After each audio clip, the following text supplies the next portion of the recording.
कैसे हो सब। मेरे ख्याल से सब बढ़िया होगे और थोड़ी बहुत अपनी पढ़ाई भी कर रहे होगे। तो आज हम लेके आए हैं कंटेम्प्रेरी इंडिया एंड एजुकेशन का यूनिट 1। यूनिट 1 में तीन चैप्टर हैं। पहला है एजुकेशन इन वैदिक पीरियड, दूसरा है एजुकेशन इन बुद्धिस्ट पीरियड और एजुकेशन इन थर्ड है जो एजुकेशन इन मिडीवियल पीरियड। तो उसमें क्या है कि हमारा जो स्टार्टिंग में एजुकेशन का क्या वो था, कैसे एजुकेशन दी जाती थी, क्या योगदान था हमारे संस्कृति और सभ्यता में, उसके बारे में हम समझेंगे। और जैसे हमारे दिमाग में आता ही होगा कि ये पढ़ाई किसने बनाई यार, कैसे है।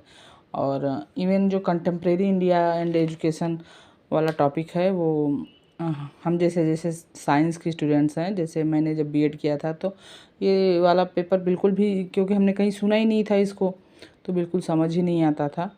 तो काफ़ी दिक्कत होती थी। सब कुछ नया नया ही था। आपका मैकाले वगैरह हो गया, कोठारी कमीशन, मैकाले मिन्यूट्स एंड बहुत से टॉपिक्स थे जो पहली बार सुन रहे थे हम। जैसे आर्ट्स वगैरह वाले जो हैं वो उनके सामने ये सब टॉपिक्स पहले भी गए रहते हैं, लेकिन साइंस वालों के लिए जो है सब कुछ नया होता है। तो हमने सोचा चलो इसी पे पहले बनाते हैं। तो हमारा जो एजुकेशन इन वैदिक पीरियड है वो जो है उसका पीरियड जो था 2500 BC से 500 BC तक है। ठीक है। तो वैदिक एजुकेशन जो है वो हमारे 4 वेदों पे डिपेंड करता था। 4 वेद आपको पता ही होगा वो। और ये एक क्वेश्चन इसमें ये भी बनता है कि सबसे पुराना वेद कौन सा है, तो ऑब्वियस है ऋग्वेद सबसे पुराना वेद है। 4 वेद हैं, ऋग्वेद, सामवेद, अथर्ववेद, यजुर्वेद। तो इन्हीं वेदों के आधार पर ही हमारे ऋषि मुनि और हमारे पहले की शिक्षा पद्धति इसी पे निर्भर थी पूरी। और जाहिर सी बात है ये वेद संस्कृत भाषा में थे। और पहले जो है हमारा समाज जो है वर्गों में बटा हुआ था, 4 वर्गों में, ब्राह्मण, क्षत्रिय, वैश्य, शूद्र। और हमारी पढ़ाई लिखाई का जो पूरा जिम्मा था वो ब्राह्मणों के ऊपर था। और जो आपके क्षत्रिय हैं वो राजा वगैरह के उसमें होते थे, वो हमारे देश की सुरक्षा वगैरह लड़ाई में जाते थे, इन सब में क्षत्रिय आ जाते थे। और वैश्य समाज जो था वो जो है आपके व्यवसाय वर्ग में जाता था। और शूद्र जो है वो आपके साफ सफाई और वगैरह और बाकी जो बच्चे काम रहते थे वो करते थे वो। तो वेद जो है वो विद वर्ड से निकला हुआ है, डिराइव्ड है। विद का मतलब होता है नॉलेज यानी ज्ञान। तो वेद हमारे ज्ञान के ही स्रोत थे। आज भी हम जो है पूरा वेद अभी किसी से पूछ लें तो बहुत कम लोग होंगे जो पूरे वेद वगैरह पढ़े हुए हों और उसमें एग्जैक्टली क्या लिखा है वो जानते हों। तो आइए आ जाते हैं हम लोग स्ट्रक्चर और ऑर्गेनाइजेशन ऑफ एजुकेशन पे। क्या उनका ढांचा था, कैसे वो अपना पढ़ाई लिखाई का वो करते थे, बुनियादी ढांचा जिसे बोलते हैं। तो जैसे अभी होता है कि हम क्या है प्राइमरी एजुकेशन में जाते हैं फिर हायर एजुकेशन में जाते हैं। तो वैसे पहले भी होता था कि पहले प्राइमरी एजुकेशन था और उसके बाद हायर एजुकेशन था।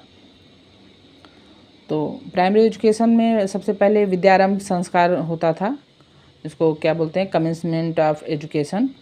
विद्यारंभ जो है बच्चे का 5 साल की उम्र में होता था। उससे पहले बच्चा घर में ही पढ़ता था, वो कहीं और नहीं जाता था। 5 साल की उम्र में विद्यारंभ होता था। उसमें एक आपका रिचुअल करते थे वो, जैसे कि जो पंडित लोग होते हैं, पूजा पाठ वगैरह, शादी ब्याह, ये सब सारे संस्कार अभी भी पंडित लोग ही कराते हैं।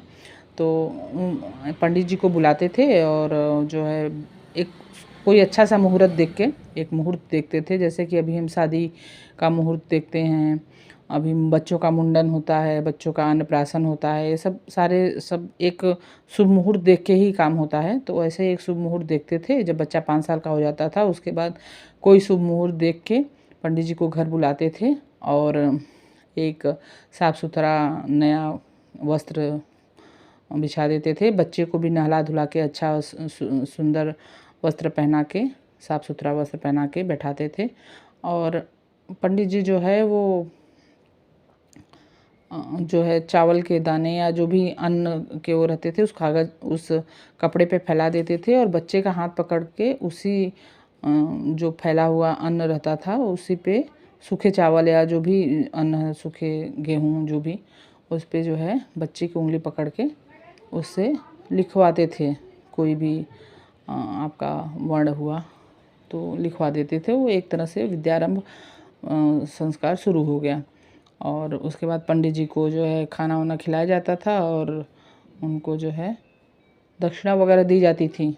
तो इस तरह से फिर विद्यारंभ संस्कार शुरू हो जाता था। उसके बाद हायर एजुकेशन में क्या होता था, हायर एजुकेशन जो है गुरुकुल में होते थे। बच्चों को जो है गुरुकुल जाना पड़ता था और वहीं के अनुशासन वगैरह, वहाँ का सारा नियम हमें जो है फॉलो करना पड़ता था। जैसे गुरुजी बोलते थे उसी हिसाब से होता था। वहाँ हमें सारी शिक्षा दीक्षा मिलती थी।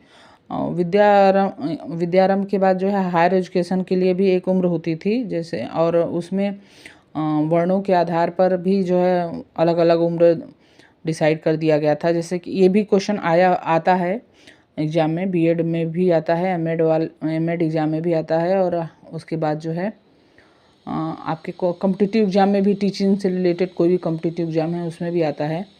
तो ये इनकी उम्र क्या क्या होती है, ज़्यादातर जैसे मैंने जब दिया था बीएड का तो उसमें बीएड का पेपर जब दिया था तो 1 नंबर में जो है आया था कि ब्राह्मण के बच्चों का ये आपका इसको क्या कहते हैं, उपनयन संस्कार का उम्र क्या है। तो जनरली बच्चों का जो है 8 से 12 साल तक का उम्र का होता है, जिसमें ब्राह्मण के बच्चों का सबसे पहले 8 साल होता है, क्षत्रिय के बच्चों का 10 साल और वैश्य के बच्चों का 12 साल। तो आप इसको याद रखेंगे, 1 नंबर या 2 नंबर में आ जाता है, जैसे जिस यूनिवर्सिटी का जैसा पेपर पैटर्न हो तो या ज़रूर ही आता है। और जब बच्चा जो है अपना एजुकेशन ख़त्म कर लेता था तब जो है समवर्तन संस्कार होता था, कन्वोकेशन सेरेमनी। आज भी कॉलेज यूनिवर्सिटीज़ में दीक्षांत समारोह होता है, कन्वोकेशन सेरेमनी उसी की तर्ज पे पहले भी होता था। तो जो है इसका मतलब कि बच्चे की शिक्षा दीक्षा हो गई और वो अब जो है आगे अपना व्यवसाय करने, आगे जो भी उसको अपने जीवन में करना है उसके लिए फ्री है, जाके अपना वो संभाल सकता है। तो उसको बोलते हैं समवर्तन संस्कार। तो आज के लिए इतना ही। और अगर आपको मेरे वीडियो से फ़ायदा होता हो और जो है कुछ भी इसमें आपको दिक्कत हो तो मुझे मैसेज करिए। अगर आपको अच्छा लगे तो लाइक सब्सक्राइब ज़रूर करिए और अपने दोस्तों को भी शेयर करिए। आपके लाइक और सब्सक्राइब से हमारे हौसले बुलंद होते हैं और हम और भी नए नए अच्छे वीडियोज़ लाने के लिए प्रेरित होते हैं। तो ज़रूर करिए। फिर मिलते हैं अगले वीडियो में, तब तक के लिए धन्यवाद।